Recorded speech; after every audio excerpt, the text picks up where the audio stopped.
Hello everybody and welcome to Charlie's Calls for February, and I just wanted to say thank you for tuning in. I know a lot of you are so busy, and that's why I'm making these short videos now and just kind of sharing little bits and pieces that I think are important to the Dan Markel case, just to kind of like raise my hand and say, hey, teacher, I have something to say. Instead of trying to write it in comments, I thought it was easier to start my own channel about it. And thank you to those who have been my friends and continue to tune in. I really appreciate it.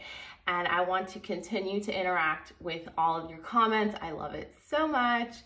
And anyway, so let's get into February's calls. And I really think this is kind of interesting, as you saw in my Is Charlie Being Ghosted video. We asked the question, is Charlie being ghosted? And his friends aren't picking up the phone, mostly Donna and his lawyers, but it seems like it's mostly Donna this month. It's kind of taken a turn, and I was thinking, should I stop doing these videos about Charlie's calls? I mean, is this getting kind of old? And I'm kind of getting bored. I'm kind of the type of person who's like, I'm not gonna watch a rerun of a TV show I've seen, even if it's really good, maybe like a Seinfeld or Friends episode that's I've forgotten. So some of these refreshers are so important to the case.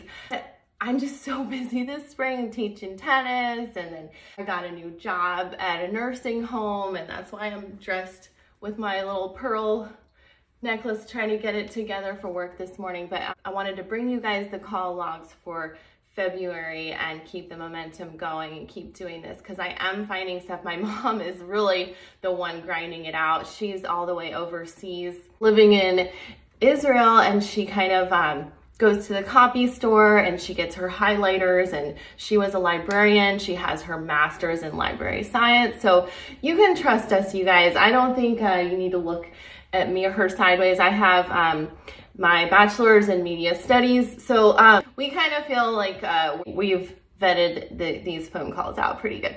So trust us. Anyway, so let's go ahead and get to the call breakdown right now. Hello everybody. I'm going to be doing this part of the video in two parts. This first part is the actual call breakdown from February, and then the next part is going to be who ghosted Charlie, and I'm probably going to do a breakout video with that part as well. Let's get right into the calls for the month of February. With the most calls, we have Donna with 46% of the calls, and that's a plus 11% from last month. Next, we have the lawyer with 26%, and that is actually down 9% from last month. Lots of phone calls, lots of stuff to figure out in January with the proffer, with the trial delays, etc., etc. Then we have the North Carolina burner phone with 13%. That's plus 3%. Then we have financial calls at 2%. That's a plus 2%. So he's been back to making some financial calls.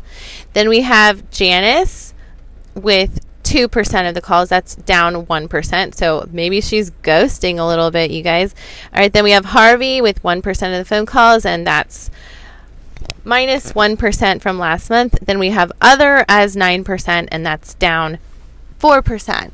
So I just wanted to note that Donna's calls lead by far more, and there are fewer calls to the lawyers.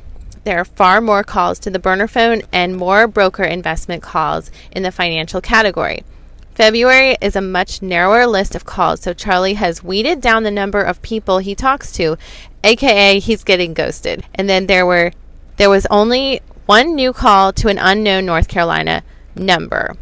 There were far more attempts to call, which had 0 minutes. In other words, incomplete calls. It looks like Charlie knows who his friends are.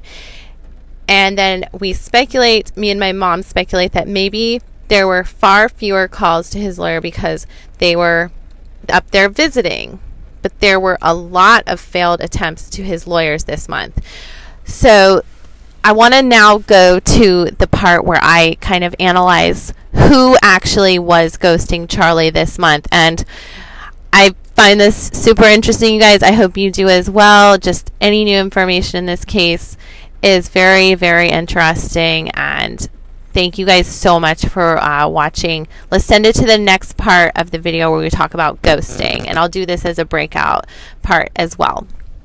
I just want to go over in greater detail who was actually ghosting Charlie, and I think that these numbers might surprise you as they kind of surprised me. It didn't have as much to do with who you might think, but just a bunch of random numbers that aren't picking up, and somebody that he pays a lot of money to that isn't picking up as much. And let's just go over those numbers right now. Hello everyone. I just wanted to go over in greater detail as to who is actually ghosting Charlie the most. And I think these numbers are really going to surprise you. It might not be exactly who you thought.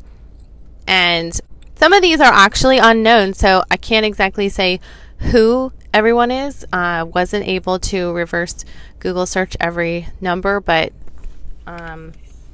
just know that the most important number, the most important person that's ghosting Charlie this month, his lawyers, I can't say that they're not picking up on purpose, but have to say that maybe since they've started taking the depositions of starting with, I think it's James Geiger, the neighbor of Dan Markel, who was an actual on-the-scene witness, not an actual crime scene witness, but on the scene, first person on the scene is being interviewed.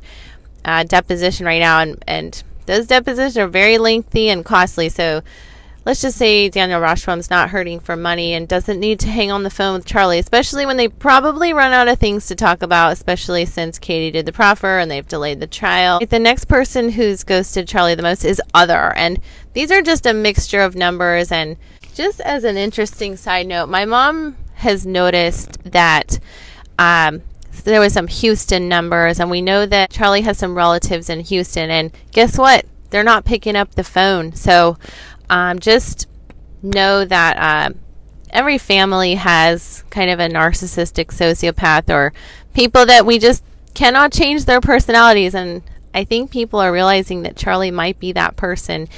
One of the Adelson'S who has that sociopath disorder, so they're not picking up the phone. They do not want to be associated with this case, and more power to them. So then the next person who's not picking up the phone as much is the burner phone, and whoever is behind this burner phone, good on you. Sorry that you have to be associated with this case, and we hope and pray that any of the innocent people involved have a full and happy life despite all of this drama. All right, and then the next person ghosting Charlie the most is Donna. I cannot believe it, you guys. What on earth could she be doing? Oh, maybe Wendy's in the next room and she can't pick up the phone. Oh, darn. You know, Wendy, the key state witness, and with that great nifty immunity. And I'm assuming Wendy's probably in the room with the boys or whatever. Maybe she's just so busy planning her next trial. All right, so the next person not picking up the phone is this person I'm going to call Florida Man, and we know his name, but I'm not going to say it, but not sure who it is. Kind of like a common name, someone in South Florida, so we're going to call him South Florida Man, 8%.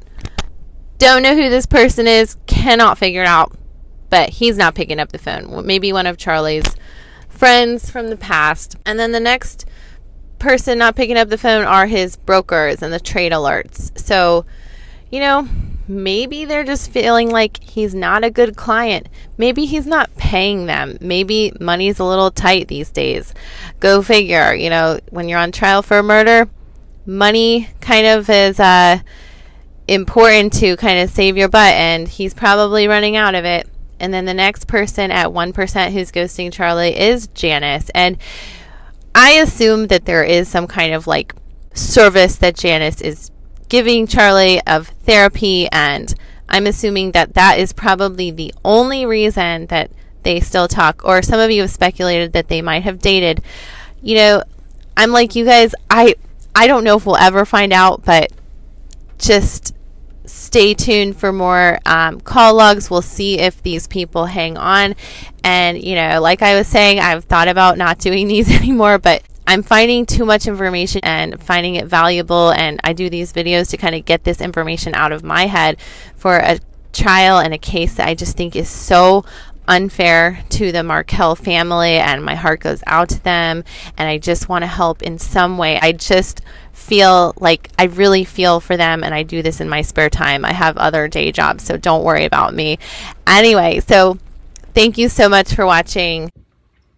Okay, you guys, thank you so much for watching, and more videos to come, mostly about Charlie's jail incidents, and I haven't really found any interesting ones lately, and I'm kind of leaving Katie alone because she's back to the prison, and I just really don't find her that interesting anymore, except if she's going to try to tell us the truth and we can't see the proffer. So I just really don't care about Katie or Sigfredo at the moment, and it's going to cost a little bit of money. Anyway, you guys, I hope everyone's having a wonderful spring. Have a wonderful spring break with your family. Give everybody a big hug and a smile that you love, and just enjoy this wonderful weather as it becomes warmer. And thank you so much for watching. Have a wonderful day.